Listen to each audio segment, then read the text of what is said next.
A pantser, a plotter, and real talk about the indie author life. If you're ready to get the support you need for your author career and life, join international indie bestseller Angela J. Ford and young adult fantasy author Stephanie Wabwa as they talk about all the things writing, publishing, and the real life of an indie author. Thanks for tuning in to the Indie Author Lifestyle Show. Together, let's build the writing life you love.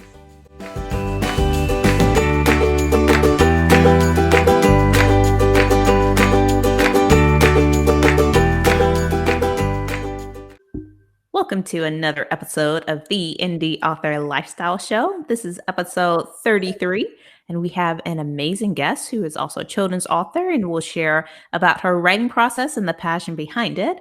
But before we dive into another awesome interview, we'll just chat a little bit about what we've been up to. Stephanie, over to you. Hello, guys. We know you've not heard us for a little bit, just a little summertime siesta that we all need. But it's been fun. It's been fun. First of all, let's just talk about like indie life, right? So like life itself has been awesome. I know at this point, no matter where you are around the world, everyone has been quarantined for some time. And in the beginning, it was very much so hectic, chaotic. No one really knew what was going on. But then after a while, we all found our stride, right? And so it's very much so been an extended summer here in the state of Maryland, which is where I am located. But it's been nice. Lifestyle wise, before I touch upon just like author life, lifestyle life, it's been good because it's really good for your creativity. I've been getting out to parks almost every week, if not every other week. Where I live, there's a lot of state parks and they're big. It's also easy to cross into the state of Virginia. I just cross the bridge, go to those state parks over there. So it's been really fun because there's a lot of deer and squirrels and foxes, and they're just kind of walking around, doing their thing, a lot of trees, a lot of water, a lot of bodies of water. And for me, getting out to places like that really helps the creativity. I don't know. It's refreshing. It opens up my mind. It gets me clear. It makes me feel, sometimes depending on which state park I'm at, I feel small in a good way, meaning that the world is just so much bigger and there's just so much to explore and to discover. And I'm able to take all of that energy and bring it to my book. So now I'll transition into that. So life has been good and writing has been good, you guys. I am very close to knocking out book one of this series that I'm working on. It was supposed to be a short story. It morphed into a novella, then it mutated into a full-blown novel, which will be a series. I'm having a lot of fun. It's between a mage princess and a siren prince. I will be releasing to my newsletter the title very soon once I'm done with draft one. I've already shared mood boards of like what the characters look like, and people are excited. Mage princess, siren prince, what will happen? And so I'm having a lot of fun writing that. It very much so is an epic fantasy, but there is like a strong core of romance in it, so that'll be fun to dig into as well, simply because I'm like testing my romance skills. But that's a lot of fun. I've been focusing on that. I do have tons of works to write, but I am doing this pacing of write one, move on to the next, then go back and work on another. So even though I have multiple ideas, they're written down, they're in a writing schedule, so I know approximately like which month I will write what, but I focus on one thing at a time so I can write it, knock it out, move on. And so that's what I've been working on. Angela, catch us up on what's been going on with you. Okay, so I love that you're going out to parks and digging into nature and all of that. And I find that when I'm out in nature, I'm just so inspired and I absolutely love that. For me, it's just a matter of going out on my porch. My house backs up to a forest. And so we see lots of hedgehogs and chipmunks and squirrels and deer occasionally. It's just wild out there and I love it. But me and my husband have a garden. And so, well, okay, he does the garden stuff. Let's be real. But I enjoy watching it all grow and I enjoy sitting out there and just enjoying it. It's just beautiful. Like there's just something that is so pure and all inspiring about nature that I just love. And even if I'm in a writing funk or I can't figure out where to go in the chapter or the scene that I'm writing, then going outside always fixes it every single time. And so, that being said, I've been working on multiple projects. And I feel like working on multiple projects is a good thing just because there are different series that I've released. Like some, they really hit it out of the park with readers. Readers absolutely love it. They eat it up. They can't wait for more. And others, it's just like, okay, that was cool. That was cool. Nice job there. Nothing that I really love. And so I like kind of having the multiple series and going on just because I know they will resonate differently with different readers. And I think that's helpful, especially for revenue. But I'm working on the fourth book in my Legend of the Nameless One series, which takes place under the sea. And so that's really fun. I just had like a really cool ideal for how to make it all gel and come together. And so I'm really excited to dig into that. And that's been fun. And then I've been doing my fantasy romance serial, which is just little short stories. I get really good feedback from readers on it. The number one complaint is that they are too short, which is fun. So I've been working on making them slightly longer, but not too much longer. But it's just really fun. It's just a quick and easy passion project, just fun, short reads for people to read and enjoy. They follow a similar theme. And so it's just really fun. And I think having the fun and having the passion and really enjoying what you're doing is super important. And even if it is a career, like I think it should be something that you enjoy and you love, and it shouldn't be something that you wake up and you're struggling through. And so that is what I'm working on, just making sure that I keep that purity and having the fun and the joy and the passion in the projects. Yeah, no, that's really awesome. And now we're going to transition into our interview where she talks very much so about the joy of writing. Before we get started talking on today's topic, here's a word about our indie author lifestyle workshops. Workshops are designed for career authors who want in-depth training on certain topics to help you take your career to the next level. Join us each month to dig into writing, publishing, and book marketing strategies for only $27.99. Plus, get access to the exclusive community. Find out our topic of the month by going to indieauthorlifestyle.com/workshops. Now, back to our episode.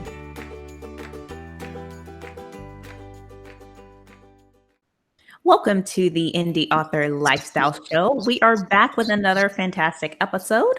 This week, our featured interview guest is Maram Tiabah. She is a children's fantasy author born in Montreal, Canada. She was raised in Saudi Arabia, which at times was the most unimaginative place. This pushed her to escape into books at a very early age, and from there into the craft of storytelling. Maram has written children's STEAM book called Weather Nose, and she's currently working on the sequel, which we'll discuss in today's episode. She is not only a fiction author, but also a screenwriter and filmmaker. Currently, she lives in Kingston, Ontario, where she loves gardening, bike rides, and karaoke. Maram, welcome to the show. We're so glad to have you on. Tell us a little bit about you and what really got you started with writing. What was the spark that made you just dig into it? Hi, Angela. Hi, Stephanie.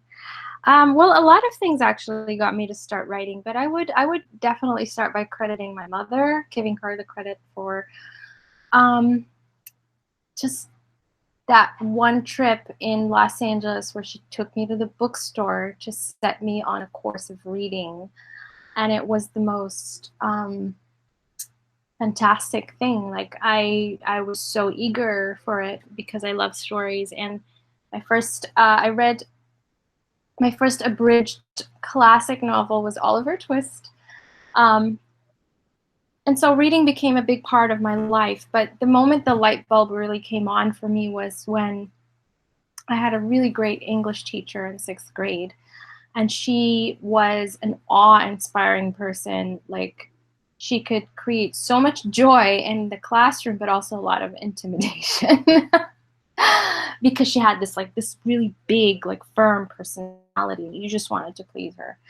But but because she had so much influence on me, her feedback was super important to me. And so when she started kind of hinting that I had the knack for it, um, she used to write me big paragraphs of praise on my homework with a gold pen. And that was just, revelation.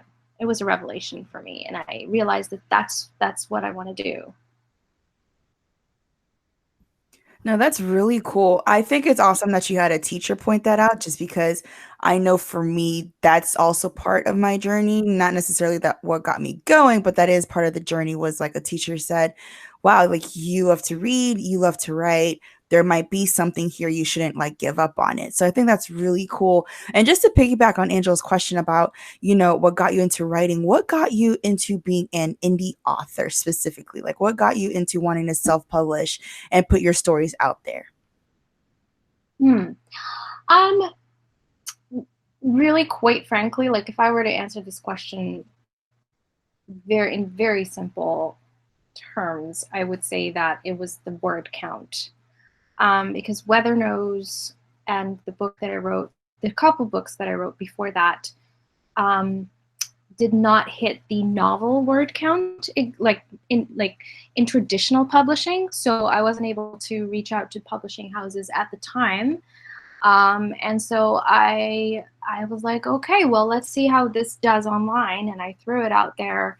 And I actually really loved the process of working with artists to create the book cover. And there are parts of self-publishing that are difficult, especially if you're an author and you're introverted and you're not used to talking about yourself, you're not used to showing up on camera. That part took a little bit of getting used to, because as a self-published author, you need to do all of the marketing and all of the, promotion. Yeah, that makes sense. And I'll get into kind of like the pros and cons in a second, but I absolutely love the cover art for your book, Weather Knows. And I'd love to talk more about that and the process for that. So will you share a little bit, market yourself a little bit, tell us what it's about. And then I'm curious, on your website, you said children's author. So what kind of age range is your target market? Right. So Weather Knows is a children's steampunk book, and it is set in a universe called the Cerulean universe. It's about a middle-aged weatherman who wakes up one day to find that his career is being sabotaged because a 10-year-old girl has invented a machine that can predict the weather. So basically does his job. So in order to get his life back and his career back on track, he sets out to destroy her and her machine, but he finds out that she is way too smart for him. So the cover of the book, I was very particular about how it was done, because I really wanted the world of that book to be captured correctly. I wanted the quirky, fun, humorous, colorful, like whimsical aspects of the book to show on the cover. And I found an artist on, I think it was DeviantArt, one of those illustration websites, and we worked for a little while, and he showed me a few sketches and he started painting it, and I was looking at it and I was like, nah, that's not it. That is not it. I don't think he gets it. So I had to search for another illustrator, and I found this wonderful artist. She's American. Her name's Leah Palmer Price, and on Instagram she's called Curious Art Lab. She's brilliant. She read the book. She got it.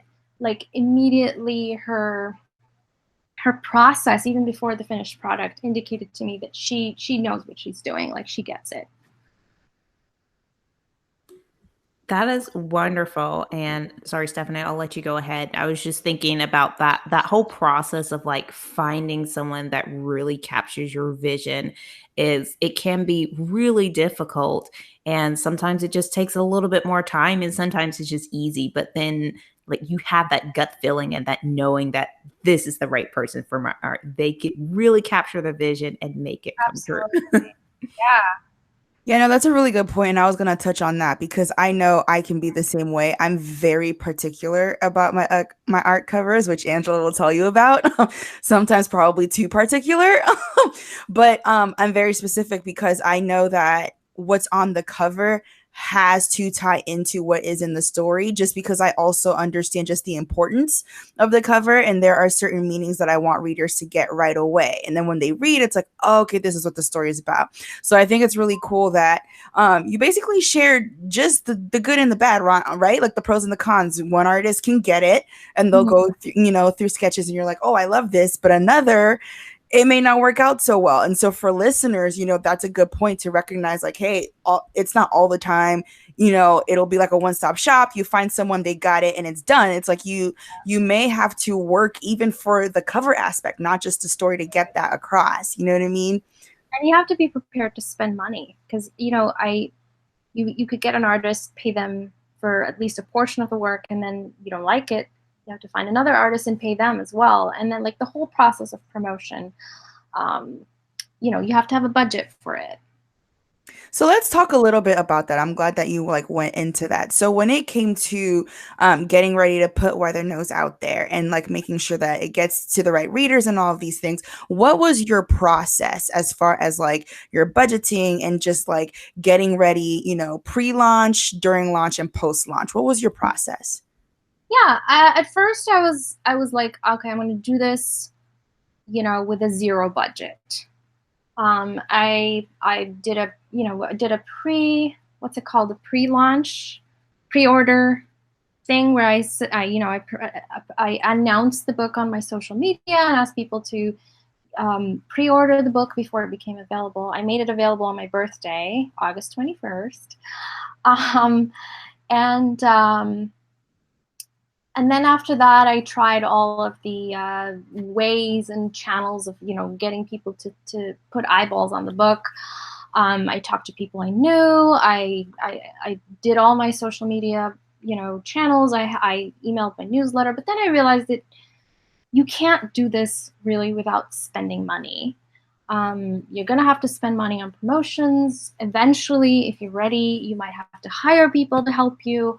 So you have to think of it as an enterprise. You have to think with an, you have your author brain, where you're the visionary, you're creating, you write the book, you work with the artist, but then you have to have the entrepreneur mindset. If you're doing this alone, you're gonna have to shift into that, like wear that hat. I'm so glad you brought that up because we talk so much about wearing the hats and just making sure that you understand what you're getting into with the career and knowing that it's not just like, oh, this is a hobby. I'm going to write a book and put it out there and, it's going to sell like crazy. Like you really have to approach it from an entrepreneur point of view, like especially if this is something that you're going to turn into a career or a revenue stream or kind of whatever your goals are for it are. Yeah, and you have to also realize that your entrepreneurial role is not like this small piece that is gonna just complete your journey as an author. Like it's that missing puzzle piece that you just have to put in place. No, it's a whole other role, and it'll take as much effort, if maybe even more, than your actual writing of the book. And it never stops. It's not something you just do once a month and hope your book gets out there.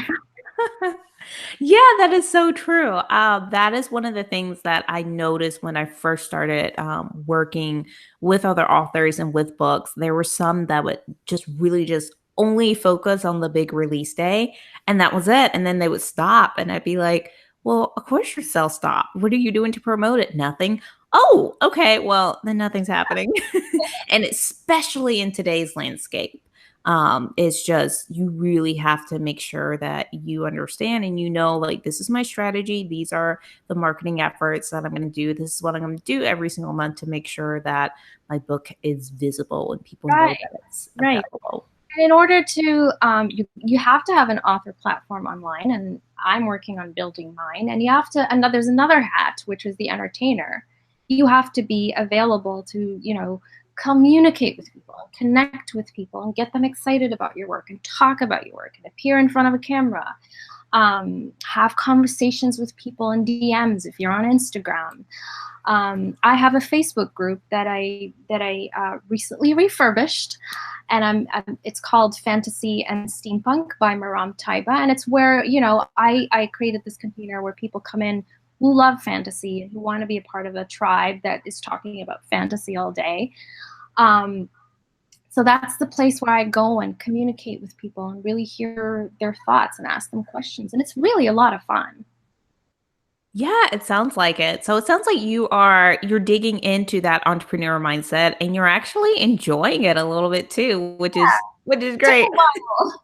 It took a while, but as soon as you make that mind shift of, because a lot of authors limit themselves to what is the expectation of being an author is, oh, I'm just going to write this thing and then I'm going to have somebody else do the work for me. That doesn't always work, especially not today, not anymore. You have to be willing to step into that role and be courageous and like really show up. Yeah. So, what tips would you have for people that are kind of just starting out and they need to make that mind shift? What kind of suggestions would you have for them? Um, you have to look at what are your limiting thoughts. Like for me at first it was like I don't like looking at myself on video. I don't like hearing myself talk. And that's a limiting belief. That's a limiting thought, right? And it will hold you back. So it's really getting real with yourself. First of all, like asking yourself, how much do I want this? How much do I want this book out there? How much do I want to share this with the world? If it's that much, then you need to look at where you're limiting yourself and just, you know, get in there and face it. There's no other way. There's no easy way. I'm sorry. I wish there were. No, I totally agree. And I really like, those tips where you just got to do it in a sense. You know what I mean? Because at the end of the day, especially if you're an indie author, I mean, if you are traditionally published, let's just be real, you also do need an entrepreneurial hat because, the house isn't doing everything for you. They're only doing a portion nowadays, right? But if you are an indie author, you really do have to wear that hat. You write, but then you also have to work on the marketing piece as well. Like it's a full package. It's not silos where like Right. there's the book and then there's the marketing and I'll touch it if I want to. No, you will touch it if you want to get anywhere. You know what I mean? And they kind of interweave together. They do. And you also have to think about if you're ready to step into your entrepreneurial role, you have to understand, any entrepreneur should know that progress doesn't happen overnight. It doesn't happen in a month, 6 months, maybe even more than a year. So you just have to, understand what the expectations are and kind of, I don't want to say brace yourself because that would make it sound like it's a war or like it's something negative, but you just have to pace yourself as you're going about this. You have to embrace how things unfold organically, and then sometimes you might not get the results that you want right away, but then there'll be that one person for me, there's this 9-year-old girl who emails me about Weather Nose because she loves it and she can't wait for the sequel. And she shows up to all of my online events when I do book readings, when I do community events. She's always there and she asks intelligent questions. And she's just this most adorable person. And it's so rewarding to have that, to see that you can have influence at least on that one person, right? I absolutely love that. And just hearing that story, oh, it gets my heart going because sometimes when I'm looking at my books, I'm like, all it takes is just one person, just like one person being like, hey, I love your stuff, or I really enjoyed it, or I connected with this character so much. That is really all it takes for me. And I'm like, yes, I will write you a million more stories. I promise. So I have a question. You have a unique background, right? Let's just be honest. You're Canadian, but you're also Saudi Arabian, which I think is like the coolest thing ever. And so Does that background and that history, does that like add to your stories? Like, do you intentionally write for these cultures, or you're on a more general sense? That's a really great question. So when I wrote Weather Nose, I wrote it back when I was in college in Saudi Arabia. It was when I was doing my undergrad. So it's kind of an older story. And for a long time, if I'm going to be honest, for a long time in my journey as an author, um, I resisted um, resisted my background, and I just wanted to write worlds that were not tied to any culture that I know of, because I didn't, if I'm resisting my background, and I don't belong to any other background, so I might as well just make up my own, right? um, but I think recently, or over the past 5 years, I've come to a place where I appreciate my background, and I see potentials, and I see the possibilities of how it could actually weave magic into what I write. And this actually appears in my debut fantasy novel, which is not published yet. Um, but it actually does, weave a lot of what I grew up with into the story.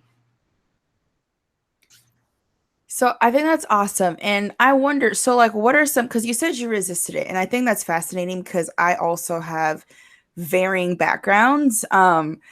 They're kind of just like my life journey is all over the place, right? Because I was born in Canada, but I was raised in the US, but I've also lived in Haiti, and I'm African, right? So it's like cultures upon cultures. But ironically enough, I haven't written about Haitian culture, though I was raised within a Haitian home. Essentially, I haven't written about Congolese culture. And so I think it's interesting that you said resisted your background, because some authors I find very much so find their power in those experiences and in those histories, and like their stories are fueled by that culture. If you take like a Tomi Adeyemi, right, and she writes from that like Nigerian-esque culture, whereas for someone like me, it's very much so I just made everything up. Like no one would know which histories I'm coming from, right? So I think it's very interesting that you said that, and I'm excited now for this new novel because I want to read more of it. I do too. I wish I could talk about it, but I don't think that this is. I don't think it's ready to be shared yet. But it is right now like my number one love affair. No, I love hearing that because you already have one out and you have a sequel that you're either working on or will work on for Weather Knows, but then you have something else too. And I think that's really important to really focus on your passion when it comes to writing. I'm a big fan. I have multiple series out, and so I'm usually always working on multiple series. But I'm finding that it really helps because I like to focus on things that I love. And sometimes an ideal or inspiration will just come out of nowhere. And I feel like I just owe it to that ideal to instantly get to work on it and make sure I don't lose it before it goes away. Yeah. Oh, wow. Um, I agree with you on that. I spent a lot of. I always knew I wanted to write fantasy. There was no question about that. Ever since I was very young, I knew I loved fantasy. But in the name of exploration, which was perfectly okay, I tried so many different genres. I tried to write murder mystery. I think at some point in my life, I'm gonna have to stop everything and write a murder mystery because I've always wanted to do that. But in my journey, I tried so many different things.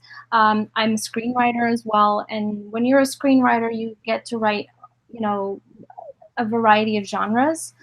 So that's always pulled me away from fantasy. It's always like stayed. I've kept it in the back of my mind. Like someday I'm going to settle down and write those fantasy books that I want to write. Until I realized that I can't. No, that like I can't wait any longer. This is what gives me the truest form of joy. And so I'm here and I'm completely invested in this right now. But I love what you said about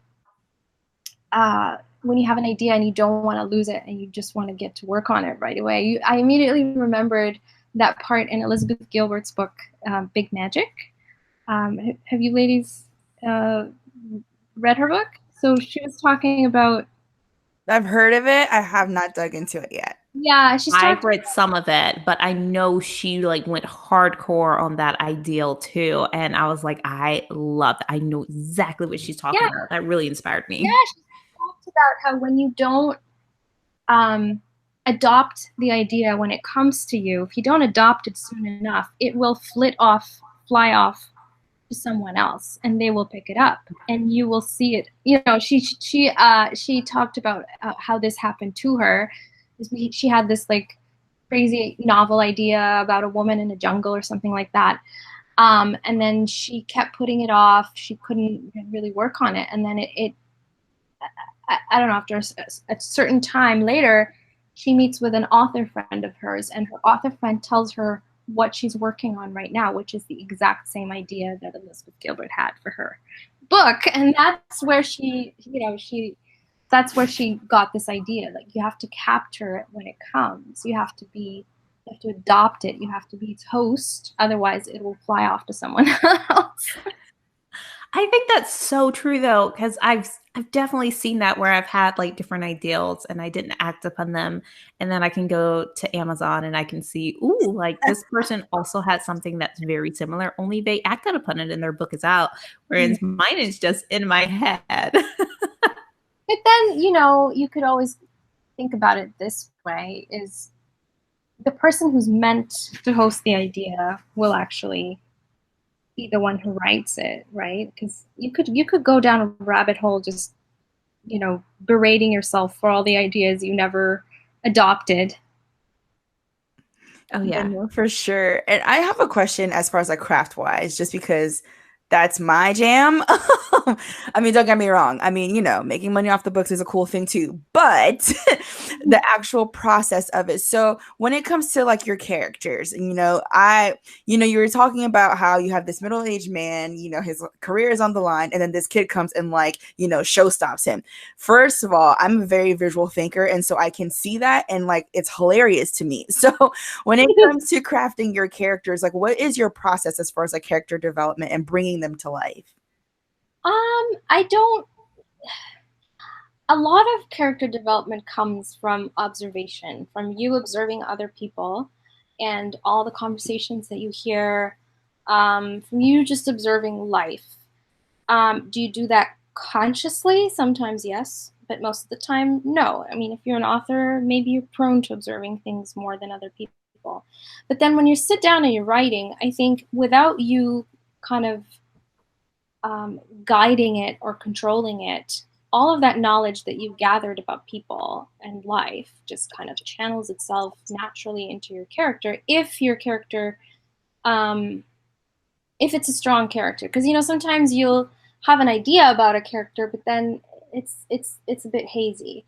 For me, these characters, Tart, Morning, and Cypress Corkle, were just so they just were, and I don't think that there was a conscious thought process in how they were formed and how they behaved, because it was just they just did what they wanted to do, and it was all very natural. I don't know if that answers your question. No, it does, because I mean that's very much so what I would call the pantser style of things, right? Like it kind of just like right, Angela's heart right there, and so like they kind of just manifest themselves. And we actually did have another author friend come on to the podcast, and he talked about Jeff Kahanek, for those of you who are listening, and he did talk about how his characters kind of just develop on it on their own, and as he's writing they kind of just like manifest in a sense, and then as he's writing he's like, oh, okay, I need to put them in this situation, or I need to have Yeah, them do this, but like they are very much so yeah, themselves already by the time they hit the page. right. I mean, I always recommend having an outline before you start writing, not because you need, this kind of map that tells you what to do while you're moving through the story. It's backbone for your process. And then you can change that along the way if something in it doesn't feel right or the characters want to do something else. But I like, and not even an outline, I like moments. Like I like to just put like this map of moments I would like to see in the book, because this would be fun. What if I put them in that situation? And then I work my way towards those moments. Sometimes I just drop um, those markers or those anchors in the map if they no longer feel necessary, if they no longer feel right. I love that idea of just using Mhm. moments that you want to see in the book. And I think this is something that I do too, but I just never thought about it like that, because I'll think about, I guess I think about them as scenes and I'll be like, ooh, I want a scene where this happens and I want a scene where that happens.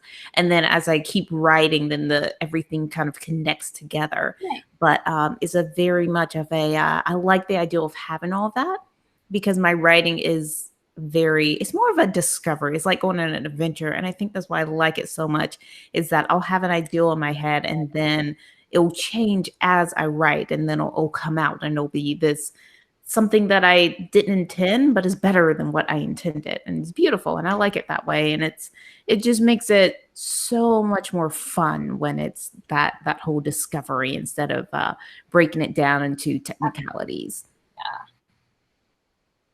Yeah, no, that's really good. And so, I also want to touch a little bit about world. Do you approach your world that way too? Like I want to see this kind of space. Maybe they'll travel here, or are you more intentional as far as like building out their worldviews and like what surrounds them as they travel? My initial feel for the place is pretty much intuitive. It's pretty much spontaneous. Like I will see snapshots of spaces, and I'll have a feel for um, the aura of the place or the energy of the place. And then once I kind of pin that down and understand, it's like, and I go like, oh, okay, yeah, I understand what this place is all about. That's when I start collecting information to supplement Mm. that initial gut feeling, right? I will. I've had binders before where I collected, magazine pages and fabrics, pieces of nature, just anything that kind of inspires that world. And I create this resource for myself to go back to when it's time to write.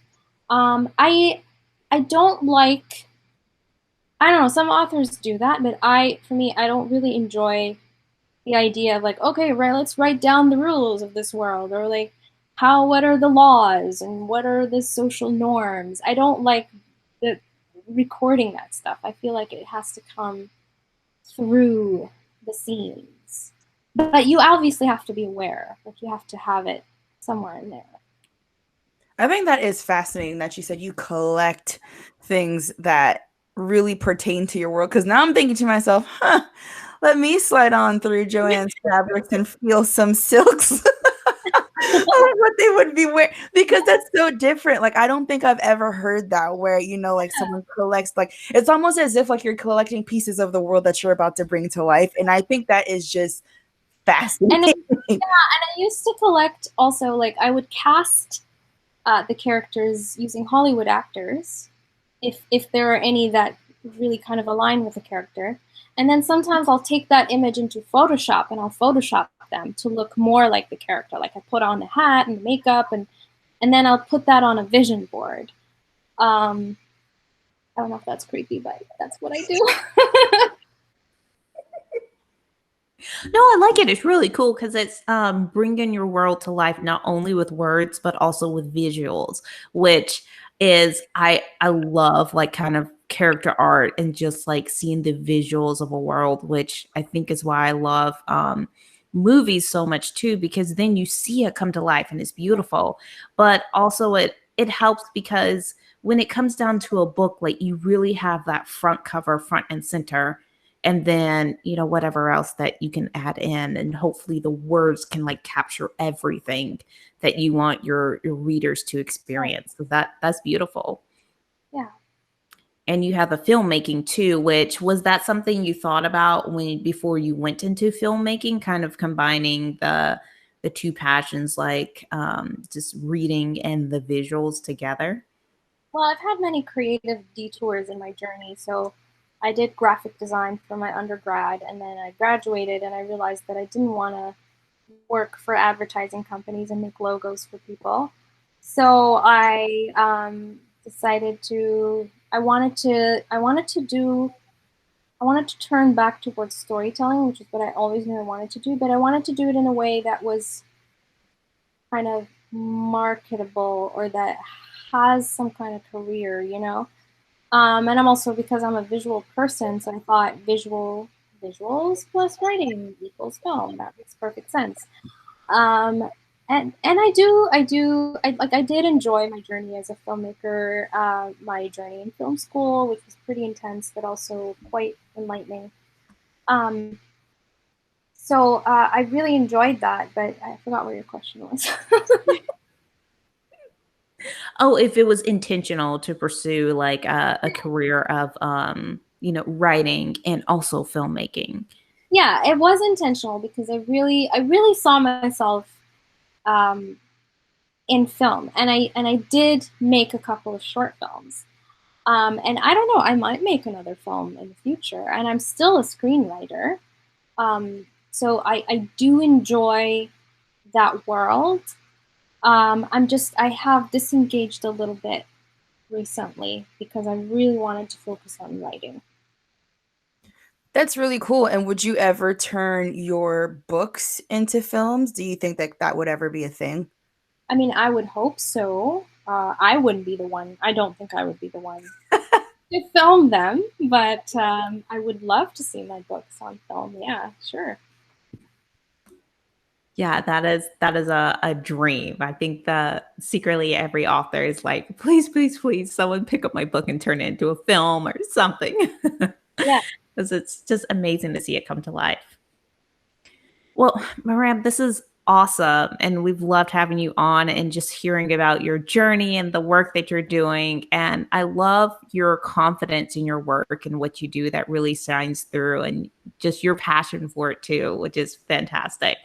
But before we go, I'd love to know if you have any final words for our listeners. I would say don't be afraid to be a kid again. That's been my thing recently. I've been playing with the neighbors' kids during during the lockdown. Um, we played, pirates, fairies, dragons, and I had this treasure hunt for them, and it was just so rewarding because it kind of takes you back into that space where it's magical, but there's also a lot of wisdom in it. I really think children are very wise.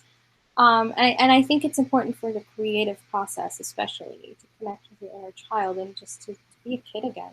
Yeah, fun. Yeah, I love that. That's really cool. And I like the kind of going back to being, that kid version, that wonder at the world. I absolutely love that. The way kids look at things and the way they're so like excited and hopeful and just wow about everything, that there's some magic in that. Well, thanks so much, Miran, for coming on the show. We absolutely loved having you on, and we will talk to you again soon. I love talking to you guys as well. Thanks for having me.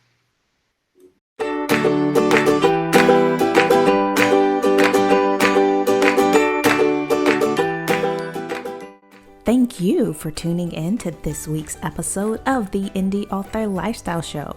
The journey to becoming a full-time author on your own terms is easier than you think. Plus, our community is one of a kind. With workshops, writing, and marketing resources, and much more, we're here to help you live your best indie author life. Ready to dive in? Visit indieauthorlifestyle.com/inner circle for more details. Let's chat again in the next episode.